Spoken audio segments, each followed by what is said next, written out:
Hello, legal इंसान आज आपके लिए लाया है एविडेंस एक्ट 2023 का सेक्शन 37 जो है हमारा judgment etc other than those mention in section 34, 35 and 36 when relevant. धारा 34, 35 एंड 36 के वर्णित से भिन्न निर्णय आदि कब सुसंगत होते हैं। तो मैं आपको बता देता हूँ, इसको आसान भाषा में मैंने आपके लिए डेफिनेशन भी लिखी है और एग्जांपल भी दिया है। जैसे कि हम जानते हैं कि हमारी धारा 34 में बताया गया है कि किसी एक मामले में किसी व्यक्ति को सजा दी गई है तो उसी सेम मामले में उसे दोबारा उसी केस और सेम मामला जो है तो उसको दोबारा सजा नहीं मिलती जाएगी। और 35 में हमें बताया गया है कि जैसे कि एक मामले में एक निर्णय दे दिया गया है और वही मामला दोबारा केस में जाता है, कोर्ट में जाता है, तो उस पहले मामले की जो निर्णय था उसको सुसंगत माना जाएगा कि दूसरा जो निर्णय एक ही जजमेंट एक ही मुकदमे में दो दो फैसले ना दिए जाए।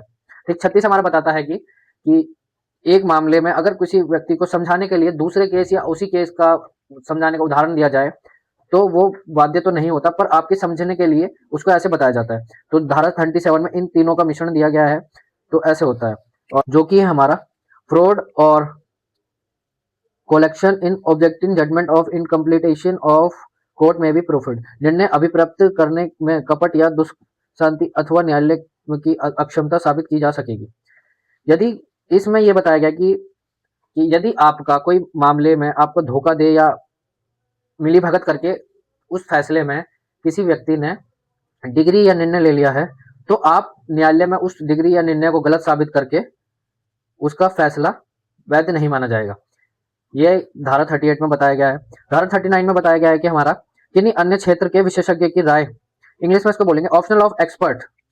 जैसे कि अब कोई मामला है हमारा, उसमें कोई व्यक्ति या सामान्य व्यक्ति को समझाने के लिए अगर वो हमारे समझ में नहीं आ रहा तो हमें विशेषज्ञों की जरूरत पड़ती है, तो ऐसे उनकी राय सुसंगत होती है। जैसे कि हमारे होते हैं विशेषज्ञ जो हमारे इस केस में काम आते हैं, जैसे कि साइंस, विज्ञान, आर्ट, कला, हैंड राइटिंग, हस्ताक्षर, लिखावट की पहचान, फिंगरप्रिंट, उंगली के निशान, DNA, forensic medical option, ballistic हथियारों, गोली का विज्ञान, डिजिटल एंड टेक्निकल एविडेंस, ये सब हमारे इसमें आते हैं सेक्शन 39 में। ये विशेषज्ञ की अगर जब हमें आवश्यकता होती है तो हम इनकी राय ले सकते हैं। धारा 40 है हमारी fact bearing upon upon option of experts. Hindi में इसको बोलेंगे विशेषज्ञ की राय से संबंधित तथ्य। जैसे कोई विशेषज्ञ अदालत में अपनी राय देता है तो वह तथ्य भी सुसंगत होते हैं जो कि उसको ये बताए कि ये सही है राय या गलत है, या उसको सपोर्ट करने के लिए कुछ साक्ष्य भी सुसंगत होते हैं। जैसे कि इसका मैं आपको उदाहरण देता हूँ, कोई एक हैंड राइटिंग एक्सपर्ट एक हस्ताक्षर को कहता है कि ये सही है, लेकिन दूसरा विशेषज्ञ कहता है कि वह सही नहीं है, तो दोनों की राय में अंतर है, तो इसे एक्सपर्ट ऑप्शन को प्रभावित करता है, तो यह तथ्य सुसंगत है। अब पढ़ेंगे हम सेक्शन जो है हमारा हस्तलेख और डिजिटल हस्ताक्षर के बारे में राय कब सुसंगत होती है। Option as to handwriting and signature when relevant. तो मैं आपको इसकी डेफिनेशन बताता हूँ कि किसी व्यक्ति के हस्ताक्षर या लिखावट को मैच करने के लिए एक्सपर्ट की जरूरत पड़ती है। तो एक्सपर्ट वो भी हो सकता है जो आपके साथ काम करता है, आपका दोस्त हो सकता है और आपके रिश्तेदार हो सकते हैं जिनके सामने आपने हस्ताक्षर किए या लिखा हो कुछ, उन व्यक्तियों की राय सुसंगत होती है अदालत में। अब पढ़ेंगे हम सेक्शन 42 जो कि है हमारा option as to expense of general custom और राइट व्हेन रिलेवेंट। हिंदी में इसको बोलेंगे साधारण रूढ़ी या अधिकार के अस्तित्व के बारे में राय कब सुसंगत होती है। तो इसकी डेफिनेशन ऐसे बताएंगे हम, कोई प्रथा या राइट चला आ रहा है बहुत पुराने समय से, तो हम उसमें जो शामिल लोग हैं या उस गांव के बुजुर्ग लोग या उस प्रथा में बहुत पुराने लोग जो उससे अच्छी तरीके से परिचित हैं वो बताएंगे हाँ इसमें इस चीज में सबका अधिकार है, तो वो सुसंगत होता है। अब हम पढ़ेंगे सेक्शन 43 जो है हमारा option as to use and question etc when relevant. Hindi में इसको बोलेंगे प्रथाएं, सिद्ध धाराओं आदि के बारे में राय कब सुसंगत होती है।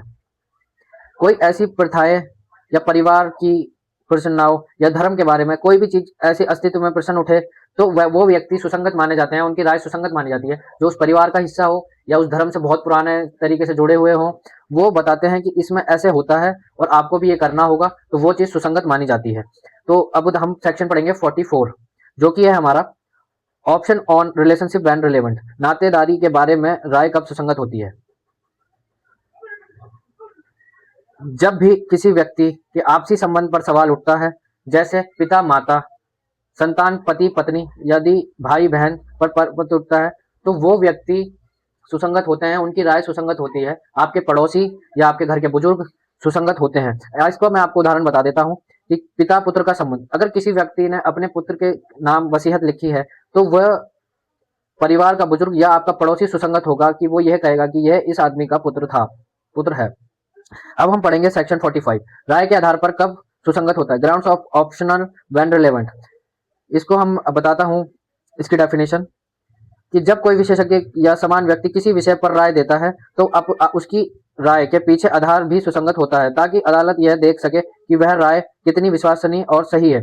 इसके लिए मैं आपको एक उदाहरण देता हूं, मेडिकल ऑप्शन पोस्टमार्टम। जैसे कोई व्यक्ति कहता है कि इस व्यक्ति के की मौत जहर खाने से हुई है, तो वो ये बताएगा कि उसके स्टोमक में जहर था, कलर चेंज हो गया था उसकी बॉडी का, इसके बॉडी में से स्मेल आ रही थी, इसके आधार पर वो सुसंगत होता है।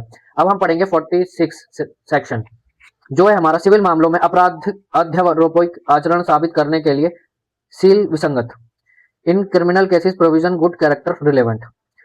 इसमें इस डेफिनेशन में, इस धारा में ये बताया गया है कि किसी व्यक्ति के ऊपर कोई मामला चल रहा है तो उसका कैरेक्टर कब सुसंगत होगा। यदि वह व्यक्ति सबके साथ अच्छा व्यवहार करता है, उसने कभी कोई गलत काम नहीं किया होता, अगर उसके ऊपर कोई मामला चलता है और पूरा गांव या पूरा उसका एरिया ये कहता है कि ये बंदा बहुत सीधा है, इसने आज तक ऐसा कोई काम नहीं किया, जो इस पर मुकदमा है वो बहुत गलत है, तो ये राय सुसंगत मानी जाती है। धन्यवाद। मैं आशा करता हूं कि जो मैंने आपको बताया आपके कुछ काम आ गया होगा। आप मेरे चैनल को सब्सक्राइब करें, कमेंट करें, लाइक करें एंड शेयर करें, और भी लोगों तक पहुंचाएं जो ये करें। मैं आपके लिए रोज ऐसे ही 10 धाराएं आपको रोज बताऊंगा जो आपका ये सब्जेक्ट कवर हो सके और आपको भी पढ़ाई में कुछ मदद मिल सके या और भी व्यक्ति को इससे कुछ सीख सके। थैंक यू, धन्यवाद। आप मिलोगे कल लीगल इंसान के साथ।